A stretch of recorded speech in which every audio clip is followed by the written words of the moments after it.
Actually, I said, where does this woman come from? She's the most positive person I've ever met. With God's help, Andrew has battled back from the edge of death, and we're talking about the edge of death, on his way to a miraculous recovery. He's got a little work to do, but he's doing great. Nice to see you. He's a good-looking guy. Nice to see you. Thanks, Andrew. Thank you very much.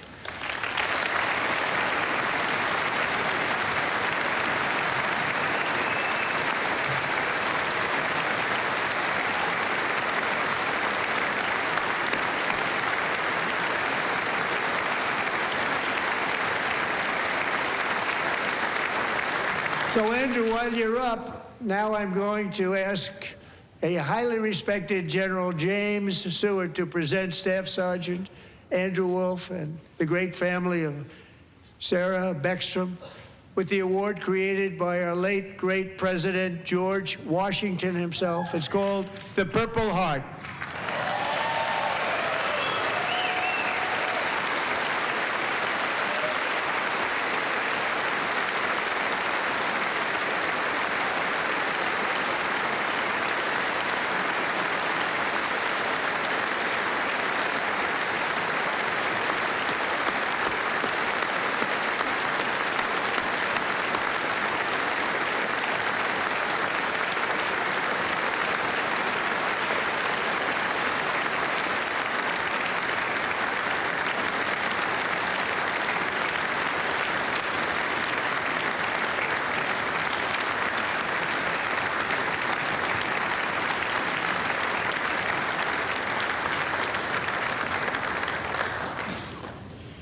We love you all.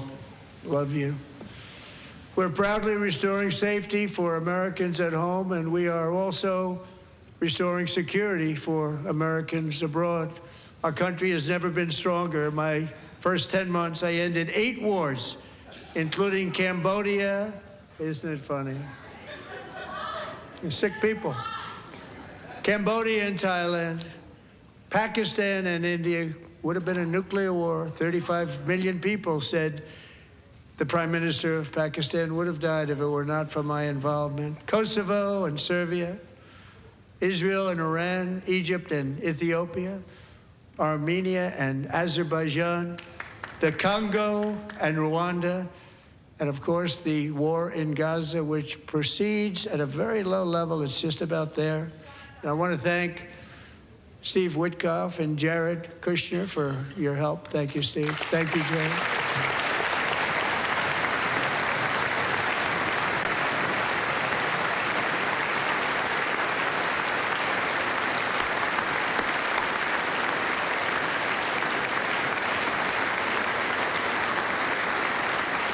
And I also want to thank the man they report to, Secretary of State Marco Rubio. Thank you, Marco.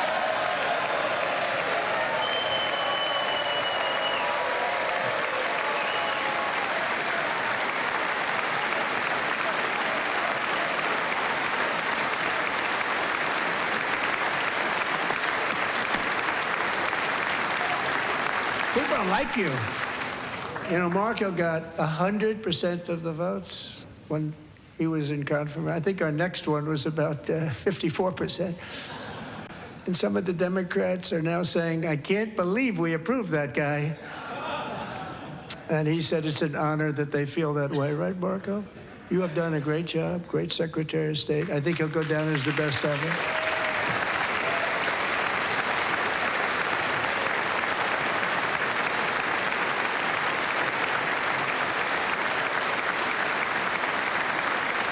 Under the ceasefire I negotiated, every single hostage, both living and dead, has been returned home. Can you believe that?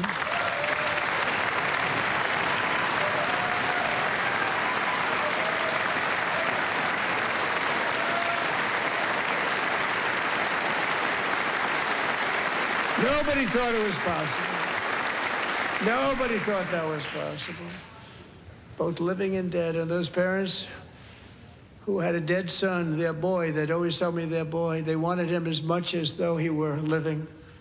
It was an amazing period of time, and they came back, and when we got all of the living hostages back, and many, many before them, but I always said those last 20 are going to be very tough, but we got many, many more, hundreds. But I said those last 20 are going to be tough. We got them back, but we only got back 14 or 15 of the dead of the 28. And believe it or not, Hamas worked along with Israel, and they dug, and they dug, and they dug. It's a tough thing to do, going through bodies all over, passing up 100 bodies sometimes for each one that they found. Tough job. And they finally got it back to 27. And then Steve and Jared, they got it back to 28. They found all 28. Nobody thought that was possible, but we did it. And I remember the family of the 28th. They were so grieved, but they were so happy as it's possible to be. They had their boy back. The mother said, "Sir, we have our boy back." What a period of time that was, but we got them all back. So thank you both very much. Great job.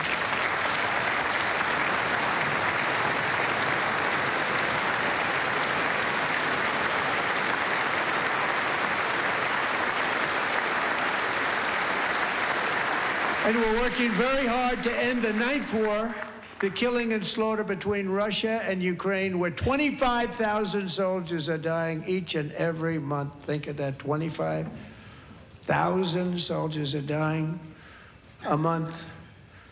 A war which would have never happened if I were president, would have never happened. As president, I will make peace wherever I can, but I will never hesitate to confront threats to America wherever we must. That's why in a breakthrough operation last June, the United States military obliterated Iran's nuclear weapons program with an attack on Iranian soil known as Operation Midnight Hammer.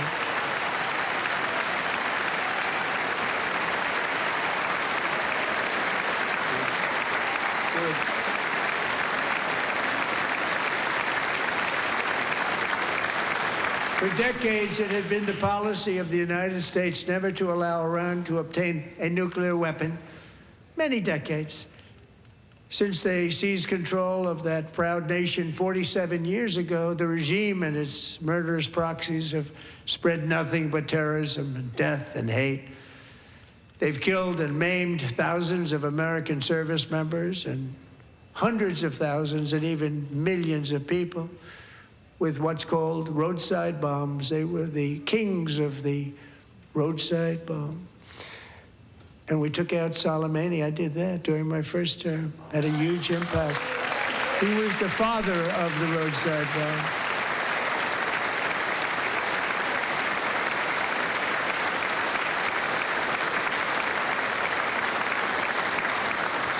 And just over the last couple of months with the protests, they've killed at least, it looks like, 32,000 protesters. 32,000 protesters in their own country.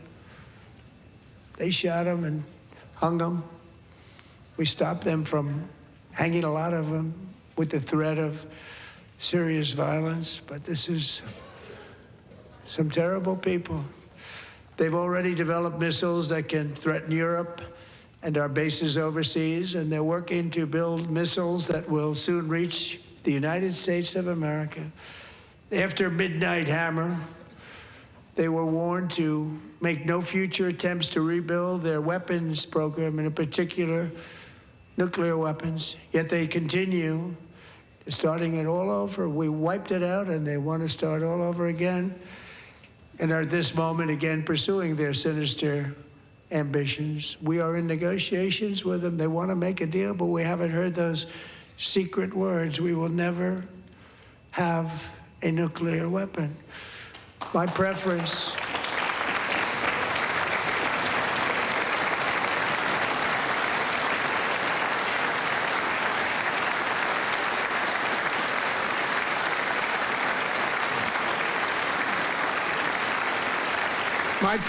is to solve this problem through diplomacy.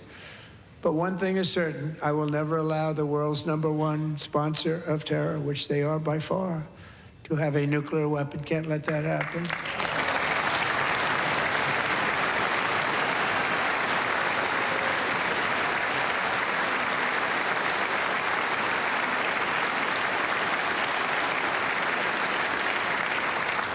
And no nation should ever doubt America's resolve.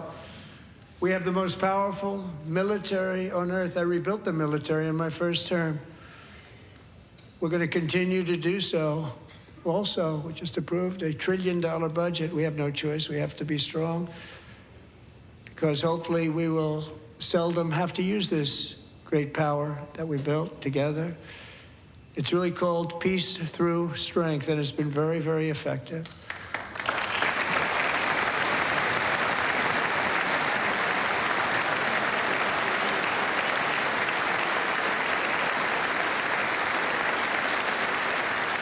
So thanks to Republicans in Congress, we're investing that record number of dollars, have no choice, in the United States Armed Forces. Also creating a lot of jobs, but we're not even doing it for that reason. Because as I said, we have more jobs, more people working today than ever before in the history of our country. And NATO countries are friends and allies. They are. They're our friends and they're our allies. Have just agreed at my very strong request to pay 5% of GDP for military defense rather than the 2%, which they weren't paying. We were paying for almost all of NATO. Now they're paying 5 as opposed to not paying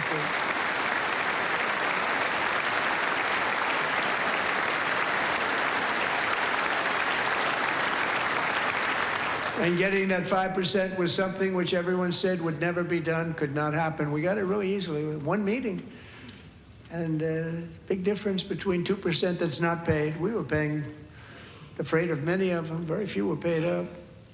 Now 5%, then they're paid. And everything we send over to Ukraine is sent through NATO, and they pay us in full. They pay us totally in full. Every branch of our armed forces is setting records for recruitment. This is so exciting. And every service member recently...